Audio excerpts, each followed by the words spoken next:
کوئی بھی آپ کو اس معاملے میں کوئی دل میں وسوسہ نہیں ڈال سکے گا. اور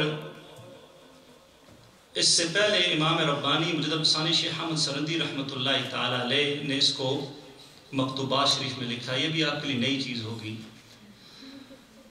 آپ فرماتے ہیں سیدنا صدیق اکبر رضی اللہ تعالی عنہ نے فرمایا. کس نے فرمایا؟ سیدنا صدیق اکبر رضی اللہ تعالی عنہ. اللہ میری ساری عبادت لے لے. میری مقام تب پتہ لگے گا نا جب ہم فاروق اعظم ہو جائیں گے. فاروق اعظم نے فرمایا تھا کہ اے ابو بکر آپ میری ساری نیکیاں لے لے پر وہ غار والی ایک نیکی مجھے دے دیں. کس نے فرمایا؟ فاروق اعظم. میں نیچے سے جاؤں گا پھر آپ کو سمجھ آئے گی، ویسے آپ کو بات سمجھ نہیں آئے گی. فاروق اعظم فرمایا ابو بکر آپ میری ساری نیکیاں لے لیں، وہ غار والی ایک نیکی مجھے دے دیں. اور ابو بکر حضرت فاروق اعظم کی نیکیاں کتنی ہیں جمعے کے دن بتاؤں گا انشاءاللہ. اب حضرت امام ربانی فرماتے ہیں سیدنا صدیق پر دعا کرے اللہ تو میری ساری نیکیاں لے لے ایک نماز جس میں نبی صلی اللہ علیہ وسلم کو سہو ہو گیا تھا. سہو سمجھتے ہیں جسے ہم بھول کہتے ہیں. یا اللہ اس نماز کا ثواب مجھے دے دے. سمجھائے کہ نہیں؟ آج آپ کو کہہ سکتا ہے کل پرسوں جب بھی زندگی میں نبی صلی اللہ علیہ وسلم خود نماز میں بھول گئے تھے. اب سنیے کون کہہ رہا ہے؟ صدیق اکبر کہہ رہے ہیں میری ساری نیکیاں وہ نماز جس نماز میں نبی صلی اللہ علیہ وسلم سے سہو ہو گیا اس کا ثواب مجھے مل جائے. کیوں؟ امام ربانی فرماتے ہیں نقش بندی ہو نا، نقش بندی تو سیدنا صدیق پر آسان کندھوں پر ہوتا ہے. ہر مسلمان کر رہا ہے کہ سلسلہ بھی ہے نا ان کا. آپ فرماتے کی وجہ یہ ہے ہماری بھول ہوتی ہے مال کی وجہ سے، رسول اللہ کا سہو ہوتا ہے رب کی جمال کی وجہ سے. بات سمجھائے گی نہیں؟ اور دوسری بات نبی صلی اللہ علیہ وسلم فرمائی کہ میں اس لیے بلایا جاتا ہوں کہ تاکہ تمہارے لیے سنت قائم ہو جائے، تاکہ تمہیں پتہ چل جائے کہ وہ کیا ہو سکتا ہے، اس بھولنے سے کیا ہوتا ہے. میں بلایا جاتا ہوں اس لیے تاکہ تمہارے لیے سنت قائم ہو جائے. تو سیدنا صدیق اکبر ساری نیکیاں دینے کو تیار ہے اس نماز کے لیے جس نماز میں آقا کریم چوتھی رکعت کے بعد کھڑے ہو گئے تھے.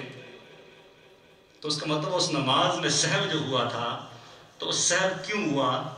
کیا نبی صلی اللہ علیہ وسلم کسی اور خیال میں تھے کہ سہو ہو گیا تھا، کہ رب کے جمال میں تھے کہ سہو ہو گیا تھا؟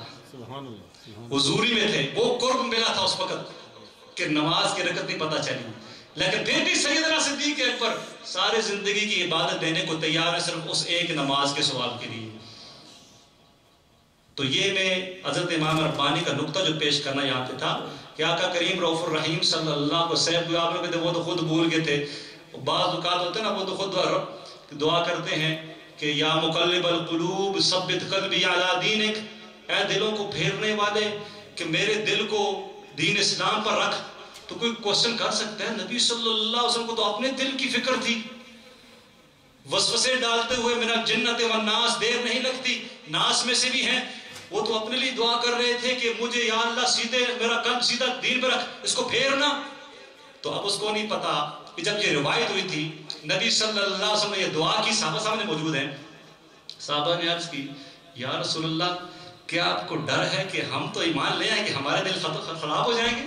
یعنی صحابہ نے نبی صلی اللہ علیہ وسلم دعا کرنے کے باوجود یہ پیغام صحابہ نے کہا تو ہمارے لیے ہے کہ یا اللہ ہمارے دل کو ثابت قدم رکھ.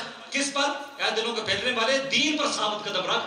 یہ نبی صلی اللہ علیہ وسلم نے نہیں ہے، یہ صحابہ کا فتویٰ پر موجود ہے. جب نبی صلی اللہ علیہ وسلم نے یہ دعا صحابہ کے سامنے کی تو صحابہ نے کہا یا رسول اللہ کیا آپ کو اس بات کا ڈر اور خوف ہے کہ ہم مضبوط ہونے کے بعد پھر ہمارے دل دائیں ہو جائیں گے؟ کیا آپ ہمارے لیے رب کے حضور سے یہ دعا کر رہے ہیں کہ ان کے دلوں کو یعنی ہمارے دلوں کو سیکھنا اپنے لیے ہے؟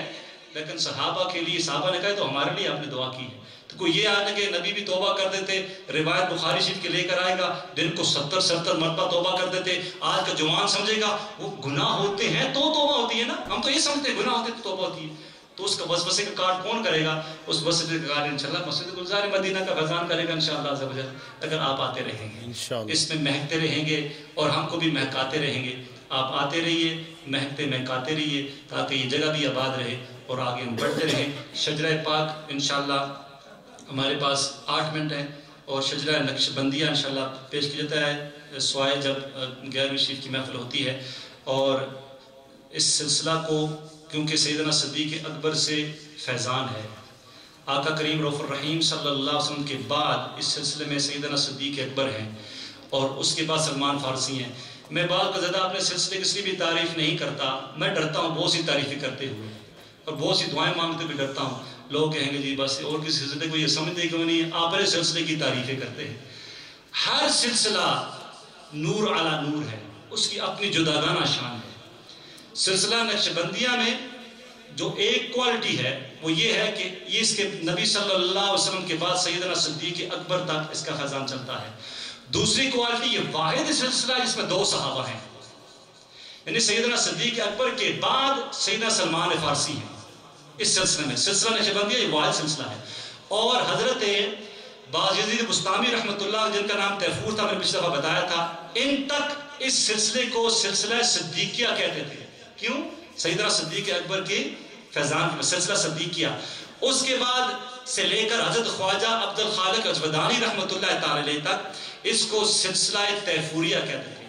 حضرت خواجہ عبد الخالق اجودانی رحمۃ اللہ تعالی علیہ نے ذکر جو ہم یہ خفی کرتے ہیں نا، اس کو حضرت خضر علیہ السلام سے اخذ کیا اور پھر سلسلے کے نئے امینڈمنٹ کی، تو اس لیے اس سلسلے کو سلسلہ خواجگان کا شروع ہوا۔ جو آج ہم ختم خواجگان پڑھتے ہیں نا، یہ حضرت خواجہ عبد الخالق اجودانی سے لے کے حضور شہنشاہ نقشبند تک یہ 7 خواجگان ہیں، اس لیے اس کو ختم خواجگان کہتے ہیں۔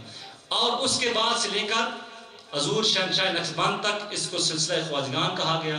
شہنشاہ نقشبند کے بعد یہ ایسا مضبوط ہو گیا ان کے ساتھ کہ اس کو سلسلہ نقش بندیہ کہنے لگا، اور پھر حضرت امام ربانی کے ساتھ مجددیہ، اور اس کے بعد اور بھی جتنے بھی جاتے رہتے ہیں آگے سلسلے امینڈمنٹ ہوتے ہیں، تو اور بھی سلاسل کی اور بھی لوگوں کے فیضان جو ہے مشائخ اس میں شامل ہوتے رہتے ہیں۔ تو اس لیے سیدنا صدیق اکبر کا فیضان الحمدللہ ہم شجرہ پاک بھی پڑھیں گے، آپ آمین کے ساتھ جو ہے وہ میرا ساتھ دیں، اور ابتدا میں بھی دعا کرتے ہیں اللہ ایک ایک جو بندے ہیں تیرے اس سلسلے میں اس کے طفیل ہمیں دنیا آخرت میں آسانی نصیب فرمائے۔ آمین۔